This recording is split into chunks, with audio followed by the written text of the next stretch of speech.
আজি সবিতা মালাকাৰ কলিতা মোৰ ওয়াইফ হয় মোৰ লৰা এটা আছে এতিয়া ক্লাস 9ত পঢ়ে 13 বছৰ হৈছে ছোৱালী এটা ক্লাস 3 তেহেতৰ 8 বছৰ হৈছে তেওঁৰ আজি 3 বছৰ আগৰ পৰা এই 1 বছৰ কমাতৰ লৰা আলোক ৰবিছিল লগত তেওঁৰ এটা অবৈধম চলি আছিল তাৰ পিছত মই গম পোৱা তেওঁৰ দেউতাক মাতি আনি 1 বছৰ অফিচাৰ মল্লিক স্যাৰ আৰু শৰ্মা স্যাৰক কমপ্লেইন দিছিল লিখিতভাৱে তেওঁলোকে আমাক কৈছিল যে লৰাটো তাতে নাযায় তাৰ পিছত দুটা চলি আছে মই মানা কৰিলে মোৰ ওপৰত এই সোণাপুৰ থানাত 6 বাৰ কেছ দিয়ে আৰু মোক তাই উল্টাই মাৰধৰ কৰে আজি দুটাই গুৱাহাটীৰ পৰা খাবতা ভাটিকে ধৰি চুমা খাই থাকাতে মই হাতলৈ ধৰা পৰিল পৰতে মই ৰখিব ইয়াতে ৰখিল তাৰপৰা আপোনালোকে যাই পালে তাৰপৰা লৰাটো এটা বেয়া কথা কৈছে তোমালোকৰ অসমীয়া লান চুতা ইছলিয়া আমকো চাহিয়ে না কৈছে এই বেয়া কথা কৈছে এতিয়া অসমীয়া ভাবে আপোনালোকে কি কওক আজি 3 বছৰ হল তেওঁলোকৰ এই সম্পৰ্কটো আৰু লৰাটোৰ পৰা এই ছবিটা বহুত টকা খাইছে মই এদিন আপডেট কৰাতে মই তেওঁৰ এই সম্পৰ্কটো গম পালো যে ইমান টকা ক'ৰ পৰা আহি থাকে লাখ লাখ টকা লৈ তেওঁৰ পৰা আৰু তেওঁক দুটা আইফোন দিছে এটা 15 Pro Max এটা 14 Pro Max আৰু এটা OnePlus তিনটা মোবাইল দিছে স্কুটি এখন দিছে সকলোবিলাক দিছে মই মানা কৰিলে মোক তাই উল্টাই টৰ্চাৰ কৰে ভাত নিদিয়ে পানী নিদিয়ে আৰু দিন ৰাতি ঘূৰি ফুৰে এই লৰাটোৰ লগত লৰাটো কি কৰে লৰাটো এয়াৰপোৰ্ট কমাতৰ লৰাটো ইয়াত নাই তেওঁক মই যোৱা বছৰ লৰাটোৰ ওপৰত এখন থানাতে মই এজাহাৰ দাখিল কৰিছিলো লৰাজন ক'ৰ হয়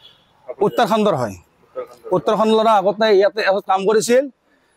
তাৰ পাছত কমপ্লেইন দিয়াৰ পাছত তেওঁলোকৰ ফালৰ পৰা জনাইছিল যে আমি ইয়াৰ পৰা তাক ট্ৰান্সফাৰ দিম সি এতিয়া এই এওক লগ ধৰিব আহিছে আৰু এক নিব আহিছিল এক নি থাকাতে মই ধৰত পেলালো আজি ধৰত পেলাইছে যোৰাবাটৰ আপত সি ল'ৰাজনে বাইক চলাই আছে এই পাছফালে খাবতি ধৰি চুমা খাই আছে মোৰ তাত ভিডিঅ' আছে মই দিব আৰু আপোনাক আপুনি কাক খবৰ দিলে মই সোণাপুৰ আৰক্ষী খবৰ দিলো তেওঁলোকে যাই কিনে তেওঁলোক ইয়াতে আবদ্ধ কৰি লৈ আহিল আনি এতিয়া সোধপোছ চলি আছে কি বিচাৰে এতিয়া মই বিচাৰো যে উচিত এটা তদন্ত লাগে বহিৰাগত ল'ৰা এটা যদি এনেকৈ আমাৰ অসমীয়া যি বোৱাৰীক ধ্বংস কৰিব আহে কৰ্মসূত্ৰৰ নামত তেতিয়াহ'লে আমাৰ অসমীয়াৰ অস্তিত্ব একো নাথাকিব নহয় তেখেতে বিয়া পাতিছে নেকি তেখেতৰ আগত ওয়াইফ আছে মই নাজানো কিন্তু মোৰ ল'ৰা ছোৱালী দুটা আছে মোৰ ল'ৰা ছোৱালীৰ ভৱিষ্যত চাই কিনে মই তেওঁক বহুতবাৰ মানা কৰিছিলোঁ কিন্তু তেওঁ বাৰে বাৰে অবৈধ আনকি মোৰ ঘৰতো গৈছিল এদিন ঘৰতো মই মাৰিব ধৰিছিলোঁ তেওঁ পলালে মই ধৰিব নোৱাৰিলোঁ আজি আগতে ধৰিলোঁ মই আপোনাক প্ৰহাৰ কৰিছে নেকি মোক এই তেখেতে মাৰিলে বুকুত মাৰিলে তেওঁ মোক কষ্ট পাই আছোঁ মোক এতিয়া আপোনালোকে মেডিকেল লৈ যাওক ছাৰক অলপ সহায় কৰি দিয়ক তেখেতে কি বিচাৰিছে এতিয়া আপোনাৰ মানুহজনে কি কয় মোৰ মানুহজনীতো তেওঁটো হাজবেণ্ড বুলি কৈ আছে আৰু এই ল'ৰাজনে কৈ আছে মোৰ ৱাইফ বুলি কিন্তু মোৰ লগততো ডাইভোৰ্চ হোৱা নাই মোৰ লগত ডাইভোৰ্চ হোৱা নাই ল'ৰাটোহে প্ৰেছাৰ দিছিল যে তুমি ডাইভোৰ্চ দিয়া বুলি তাক